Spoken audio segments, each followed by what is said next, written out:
ये जो हमें दुख मिलते हैं ना, ये पाप के कारण मिलते हैं। लोग मारे घूम रहे हैं, दुख मिटाने के लिए सोचते हैं कोई जादू कर दे, कोई टोना कर दे, कोई जंतुर बांध दे, कोई आशीर्वाद दे दे। अरे काहे को पागल हो? यदि तुम अच्छे आचरण करते हो, भगवान नाम जप करते हो, सद्धर्म से चलते हो, तो तुम्हें किसी से आशीर्वाद मांगने की जरूरत नहीं। बात मान लीजिए, प्रार्थना मान लीजिए। दिखावे में लाखों लोग अपने जीवन को नष्ट करने के लिए तैयार हैं।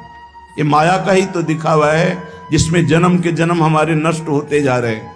सत्य मार्ग को क्यों नहीं पकड़ते हो? किसी के आशीर्वाद की जरूरत नहीं आपको आनंद प्राप्ति के लिए।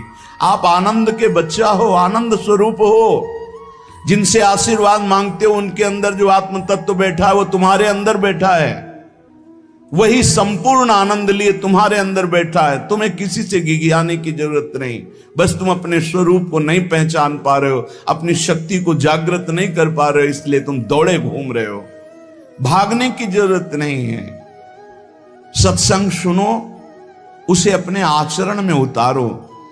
ये बात आप कागज में लिख लो, चाहे दिमाग में लिख लो। जब तक आपके आचरण शुद्ध नहीं होंगे, जब तक आप भजन नहीं करोगे, जब तक आप दूसरों को सुख नहीं दोगे, मन वचन कर्म से किसी को भी दुख नहीं पहुंचाना, तब तक आप भागे। और यहां से लेकर ब्रह्मलोक तक अगर आपको सुख मिल जाए तो बता देना।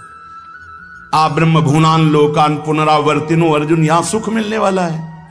आ ब्रह्म स्तंभ पर्यंतम सर्वम मायामयम जगत, यहां सुख मिलने वाला है। अगर सुख सिंधु भगवान का भजन नहीं करेंगे, बैठ के अपने घर में बैठकर आधा घंटा भजन नहीं करेंगे, मारे घूम रहे हैं, सोच रहे हैं ये भगवान का अवतार है, हमारा कल्याण हो जाएगा। ए भाई, जब भगवान वास्तविक अवतार लिए और जो भजन नहीं किए उनका भी कल्याण नहीं हुआ। भगवान के अवतार के समय हम भी रहे होंगे कहीं ना कहीं किसी जीव जंतु के, कल्याण हुआ क्या?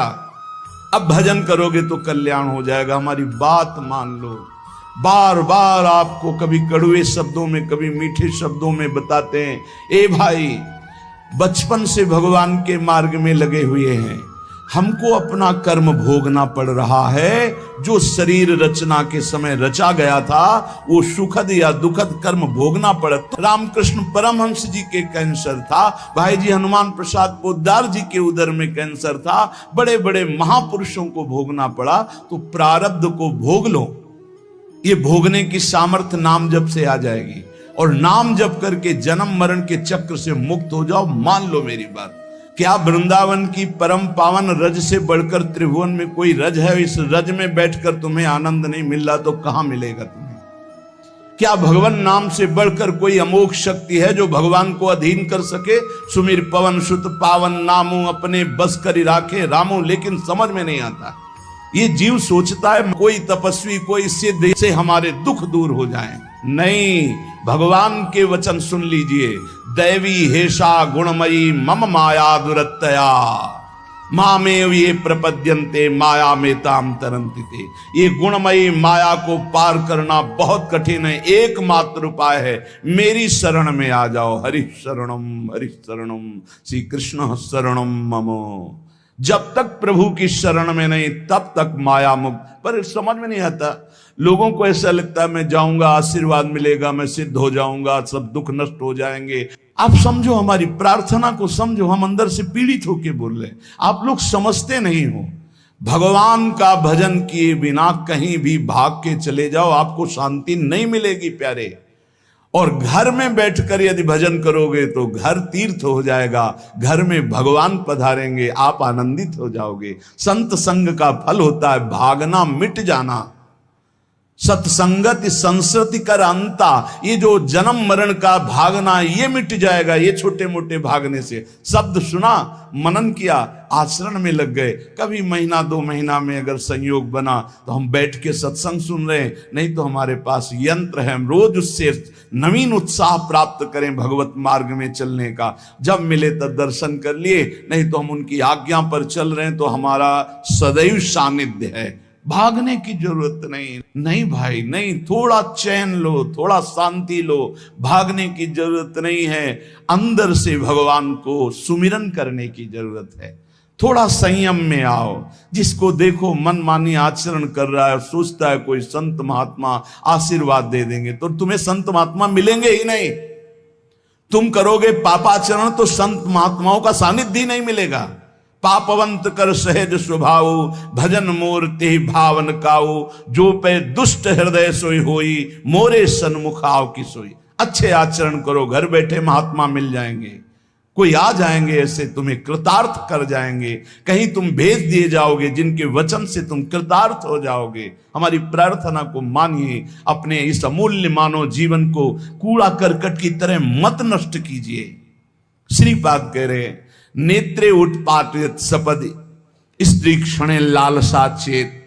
यदि ये गंदी लालसाएं उत्पन्न हो रही हैं तो थोड़ा शासन में लाओ अपनी इंद्रियों को, छूट मत दो। बहुत जीवन व्यर्थ कर दिया इन इंद्रियों ने, अब सावधान हो जाओ। तुम स्वतंत्र सिंहवत जीवन व्यतीत करने के लिए मानव जीवन प्रकट किए भगवान ने तुम्हारा।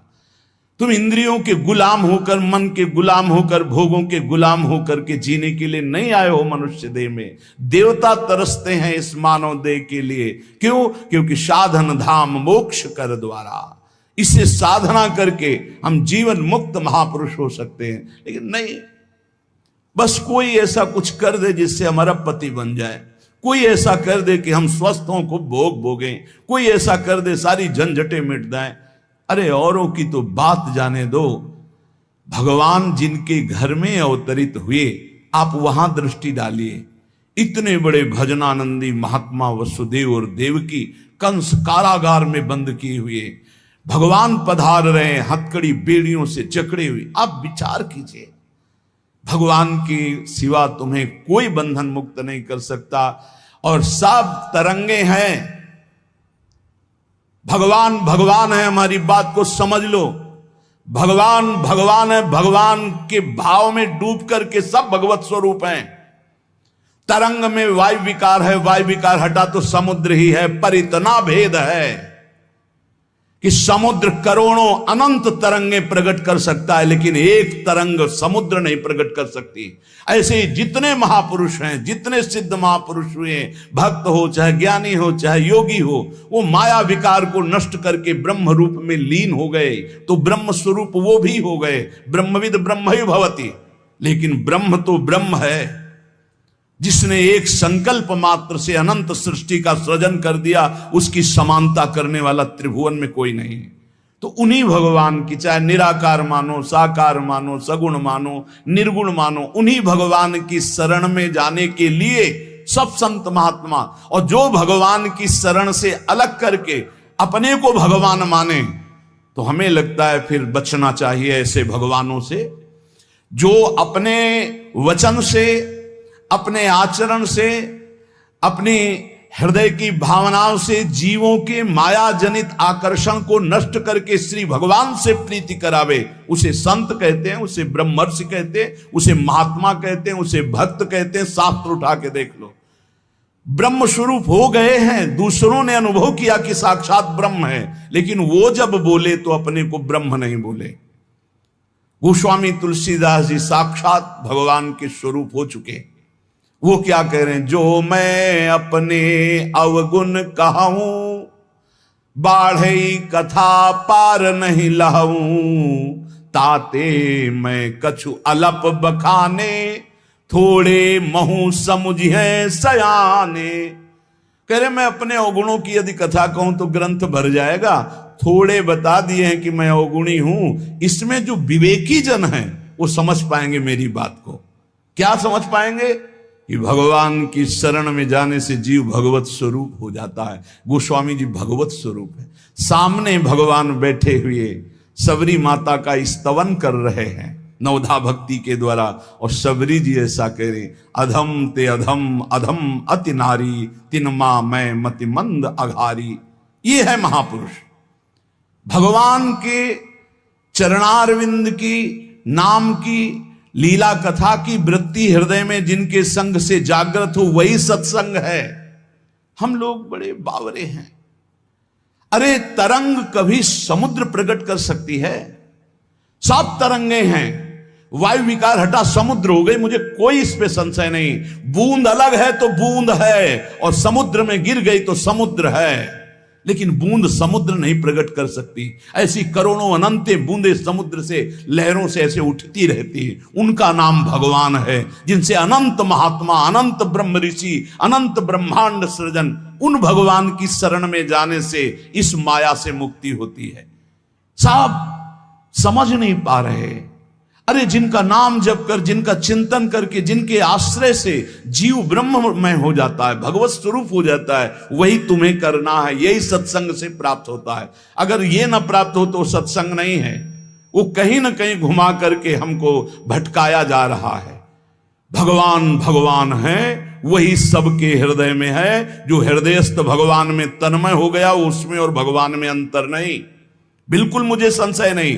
पर भगवान भगवान हैं, इतना समझना पड़ेगा। उनके स्थान में कोई नहीं है, उनके समान कोई नहीं है, फिर उनसे बड़ा कौन हो सकता है? ये भोले भाले जीव समझते नहीं, भागे घूम रहे। उन्हीं भगवान का नाम जप करो, चीख चीख के कहते हर प्रश्न का उत्तर नाम है। अगर नाम जप करके देखो तो प्रश्न ही नहीं रह जाएगा, सब समाधान हो जाएंगे। और भागे घूमे तो कभी प्रश्न की कभी शांति नहीं होगी, संशय पर संशय उठता चला जाएगा। श्रीपाद कह रहे हैं, यदि हमारी इंद्रियां कुमार्गगामी हो रही तो हमें शासन में लेना चाहिए। शासन में नहीं लोगे तो शासन तुम्हें शासन में ले लेगा। दो शासन है, एक है राष्ट्रीय शासन, एक है भागवतिक शासन। भागवतिक शासन जब लेगा तो फिर कोई बचा नहीं सकता, इसलिए अभी अवसर है, निकल चलो, निकल चलो। भागने की कहीं जरूरत नहीं, किसी से आशीर्वाद नहीं मिलेगा। कब होगा? हम कह रहे राधा राधा जपो, अगर कल्याण ना हो जाए तो हमें बता देना। भगवान अर्जुन से क्या कह रहे हैं? सामने अर्जुन जी खड़े हैं, कह रहे हैं तुम मुझे तभी अनुभव कर पाओगे जब अनन्य चेता सततम यो माम स्मृति नित्य सा तस्याम सुलभा पार्थ। सामने खड़े हो, कह रहे सुलभ नहीं हूं मैं, सुलभ उनके लिए हूं जो मेरा अनन्य भजन करते हैं, अनन्य चिंतन कर। पकड़ी नहीं पा रहे, लाख सत्संग सुन रहे, पकड़ी नहीं पा रहे। बिल्कुल नहीं, ऐसे नहीं हो। थोड़ा विवेकवान हो, मनुष्य जीवन मिला है। ऐसा नहीं कि कोई तुम्हें प्रलोभन दे दे तो हम तुम्हारे रोग नष्ट कर देंगे, हम तुम्हें सिद्ध कर देंगे, हम तुम्हें धनी बना देंगे। हम कहते हैं कि हो सकता है 1000 जाते उनमें से 100 लोग ठीक हो गए हों। कैसे? पूर्व का पुण्य 100 का तुक्का लगा और ठीक हो गए। वो कहते हैं कि मैं कसम खा के कहता हूं मैं ठीक हो गया हूं। हम बिल्कुल 100% मानते ठीक हो गए, लेकिन उसके प्रताप से नहीं, आप अपने पुण्य प्रताप से ठीक हो गए। आपके ठीक होने का समय आ गया है, इसलिए आपका तुक्का लगा, आप गए, यश उसको मिल गया और आपका काम बन गया। हमारी बात को समझो। अपने लोग बहुत शास्त्र सम्मत, बहुत उसको सुलझ कर भगवत मार्ग को चल करके आपको बोल रहे हैं। अगर इन कर्मों को मिटाने के लिए जो हमारे शास्त्र बने हुए हैं उनके सिद्धांत के अनुसार चला जाए तो मिटा दिया जाएगा। लेकिन जब मिटाने की सामर्थ्य आती है तब लगता है अब इसको रख के क्या करेंगे, हमारे को तो प्रभु के पास जाना है, हमें तो दिव्य भाव देह प्राप्त है, हमें अपने स्वामी, अब इस शरीर का क्या करेंगे। तो जैसे सांप अपनी केचुल से संबंध नहीं रखता, ऐसे महापुरुष अपने शरीर से संबंध नहीं रखते। आप हमारी बात को समझ नहीं पा रहे, भटकते घूम रहे हैं, मारे घूम रहे हैं, क्लेश, अशांति, नाना प्रकार के दुख। अरे भाई, भगवान की शरणागति प्रतिपल परमानंद प्रदान करती है। क्यों नहीं शरण में हो जाते? क्या तुम्हारा पांच भौतिक देह नहीं? क्या हमारा पांच भौतिक देह नहीं? क्या तुम भगवान के अंश नहीं? क्या हम भगवान के अंश नहीं? अंतर क्या है? तुम संसार का चिंतन करते हो, भगवान का चिंतन करते हैं, तो क्या तुम भगवान का चिंतन करके नहीं बन सकते महापुरुष? क्या तुम स्वयं ऐसी शक्तियों को जागृत नहीं कर सकते? तुम सो रहे हो, जागो, भागने की जरूरत नहीं। ये जो गलत इंद्रियां जा रहे हैं, इन इंद्रियों को रोकिए, भगवान की तरफ लगाइए। नहीं लगाओगे तो कहीं भाग के चले जाओ, धोखा ही मिलेगा, तुम्हें शांति नहीं मिल सकती, तुम्हें विश्राम नहीं मिल सकता, तुम सुखी नहीं हो सकते। इन बातों को लिख लो और पूरे विश्व में घूम के चले आओ, चाहे जहां चले जाओ, कुछ नहीं होने वाला। मारे मारे केवल घूमते रहो, समय बर्बाद करते रहो। वही समय एकांत में बैठकर राम कृष्ण हरि बोलो, राधा बोलो, अभी आनंद आ जाएगा। हम ये नहीं कहते कि तुम करोड़पति बन जाओगे, तुम्हारे सारे काम बन जाएंगे, लेकिन हम ये कहते हैं कि तुम्हारा हृदय शांत हो जाएगा, तुम्हारा भागम भाग मिट जाएगा, तुम एक गंभीर हो जाओगे, धैर्यवान हो जाओगे, तुम लड़ना सीख जाओगे दुखों से, तुम सुखों से भूल करके पापाचरण कर बैठे हो, दुखों में इतना तुम हो जाते हो कि अपने जीवन को भी नष्ट करने की सोच। ये सब भगवत विमुख जीव का लक्षण है। भगवत सन्मुख होने पर सुखों में दूसरों को बांटा जाता है और दुख में सहकर भगवान के नाम का स्मरण करते हुए उस दुख के समय को काटा जाता है। समझते नहीं। यदि तुम्हें वृंदावन में रह के पराई स्त्री के भोगने की इच्छा जागृत हो गई है, पराई स्त्री की तरफ काम दृष्टि से देखने की, आप पराये पुरुष शरीर की तरफ, तो कह रहे हैं कि अच्छा है, इससे अपने नेत्रों में पट्टी चढ़ा लो, मत देखो, ये नष्ट कर देंगे नेत्र तुम्हें। तो बाहर से कपड़े की पट्टी चढ़ाने की जरूरत नहीं है, नासाग्र दृष्टि रखो, इनको शासन में रखो। श्रीपाद करें नेत्रे उत्पाटयति सपदि, जहां साधक असावधान होता है वहां पश्चाताप उसको होता है, जलन होती है और उसके परमार्थ में विघ्न आ जाता है। इसलिए ब्रह्मा जी ने ऐसी रचना की है कि स्त्री को पुरुष शरीर में आकर्षण, पुरुष को स्त्री शरीर में आकर्षण या भोग बुद्धि से देखना, अपने को इसी को सुधारना है। अगर इसी को सुधार लिया तो परमार्थ पुष्ट हो जाएगा। यदि आपको ज्ञान नहीं रहा हो, आपसे ऐसे पाप बन गए हैं, गुरु पत्नी गामी सबसे महापापों में पहले आता है, फिर आता है जो ब्रह्म ऋषिजन हैं उनकी भार्या, फिर आता है मद्यपान मदिरापान करना, फिर स्वर्ण की चोरी करना, और जो ऐसे पुरुषों का संगी है वो महापापी, गौ हत्या करना महापाप। ऐसे जो महापापी जन हैं, पाप हो चुके हैं उनसे, अब वो विचार करें कि मेरा कल्याण कैसे हो सकता है, मैं तो महापापी हूं। तो श्रीपाद करें हर जीव को अंतिम सांस तक भगवत प्राप्ति का मार्ग खुला है। बहुत बड़ी बात है, बहुत बड़ी बात है। आज तक भोगना पड़ रहा है गुरु पत्नी गामी का कलंक चंद्रमा जी को, आज तक। ये बड़े बड़े महत पाप हैं जो लोग नहीं समझते हैं। ये बात समझ लें, पर स्त्री गमन, मदिरापान, द्वैत कीड़ा, स्वर्ण चोरी, गुरु पत्नी गामी, ब्रह्म ऋषियों की तरफ जो उनकी भार्या है उनकी तरफ ये काम भाव से देखना, गौ हत्या, ये महत पाप हैं। ये पाप नष्ट कर देते। भ्रूण हत्या, ये सब महत पाप है। अगर ये पाप बन गए हैं जाने अनजाने में जीवन में, और अब हमने सत्संग सुना तो अब हमें प्रायश्चित हो रहा है कि मेरा कल्याण कैसे हो सकता है।